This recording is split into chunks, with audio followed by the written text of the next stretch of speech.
Vote পরবর্তী হিংসা অব্যাহত। পূর্ব বর্ধমানে ভোটের ফলাফল প্রকাশ হতে অশান্তি ছড়িয়ে পড়ে বর্ধমান শহরের বিভিন্ন এলাকায়। বৃহস্পতিবার দুপুরে বর্ধমানের বিজেপি জেলা পার্টি অফিসে অতর্কিতে হামলা চালাবার অভিযোগ উঠল তৃণমূলের বিরুদ্ধে। পূর্ব বর্ধমান জেলা ভারতীয় জনতা পার্টির জেলা সভাপতি অভিজিৎ বলেন, আজ দুপুরে তৃণমূলের একদল দুষ্কৃতী হঠাৎ করে জেলা বিজেপি পার্টি অফিসে হামলা চালায়। ভাঙচুর করা হয় জেলা সভাপতির গাড়িও। এই ঘটনার সঙ্গে সঙ্গে বর্তমান সন্তানের খবর দেওয়া হলে ঘটনাস্থলে হাজির হয় বিশাল পুলিশ বাহিনী, মোতায়েন করা হয় আধা সামরিক বাহিনী। ব্যুরো রিপোর্ট, দিনরাত স্টার নিউজ।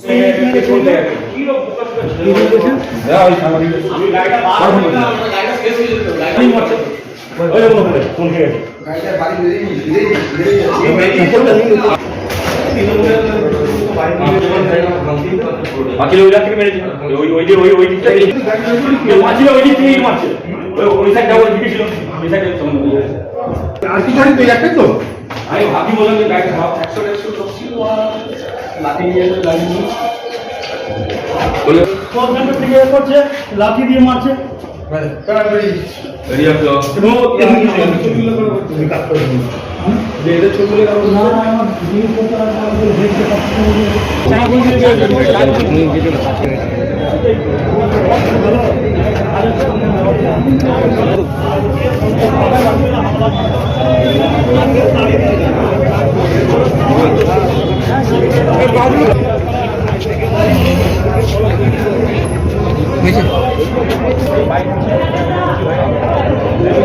তৃণমূল দুষ্কৃতীরা আনুমানিক 150 থেকে 200 জন হাতে লাঠি এবং কি রিভলভার বেরিয়ে যাবে, যারা আগ্নেয়াস্ত্র নিয়ে এসে আমাদের পার্টি অফিসের ভেতরে ঢুকে গেছিল।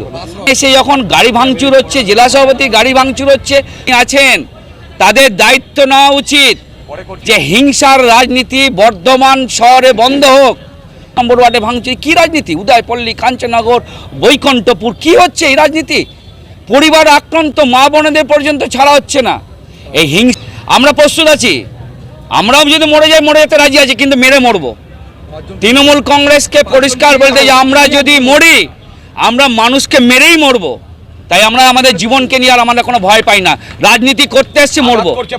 আঘাত হলে পাল্টা প্রতিরোধ হবে। শ্যামাপ্রসাদ মুখার্জি, যদি নিজেকে বাঁচাতে চাও তাহলে প্রতিরোধ করো। একটাই কথা বলবো, একটাই কথা, যারা তৃণমূল কংগ্রেসের দায়িত্বপূর্ণ কার্যকর্তা আছেন আপনাদের অনুরোধ করব, আপনাদের কর্মীদের সংযত করুন, হিংসার রাজনীতি বন্ধ করুন, সৌহার্দ্যের রাজনীতি করুন। আমার নাম সুমিত দত্ত, আমি বর্ধমান দুর্গাপুর লোকসভা কেন্দ্রের বস্তি উন্নয়ন সেলের কনভেনার। তো হঠাৎ করে কিছু দুষ্কৃতী, তারা হাতে বড় বড় ইট পাথর, বড় বড় থান ইট এবং কিছু কেরোসিনের জার সঙ্গে আগ্নেয়াস্ত্র নিয়ে পার্টি অফিসের মধ্যে ঢুকে যায় এবং ঢোকার সময় আমাদের অফিসের সামনে, গেটের সামনে যে সমস্ত ছেলেরা ছিল তাদেরকে মারধর করতে করতে ঢোকে, ইট ছুটতে ছুটতে ঢোকে। তারপরে ওরা ভেতরে ঢুকে হামলা চালায় আমাদের। দেখুন, এই দুষ্কৃতি রাজ তো তৃণমূল এই মুহূর্তে করে যাচ্ছে। ভোটে হার জিত আছে। 2021 সালেও আপনারা দেখেছেন ভোট পরবর্তী হিংসা ব্যাপক হারে হয়েছে, আর এখন 2024 লোকসভা ভোটে তারই পুনরাবৃত্তি হতে চলেছে। আর এটা রাজ্য সরকার যদি না চায় এটা কোনোদিন শেষ হবে না। এটা জেনে রাখতে হয় যে এর প্রতিদান কিন্তু মানুষ তুলে রাখে। তৃণমূলের নেতৃত্বের উচিত এই মুহূর্তে রাস্তায় নেমে এই সন্ত্রাস মোকাবেলা করার। অকারণে সাধারণ মানুষ, যেখানে বিজেপি জিতেছে, যে বুথে জিতেছে, সেখানে গিয়ে সমর্থকের উপর হামলা করা হচ্ছে।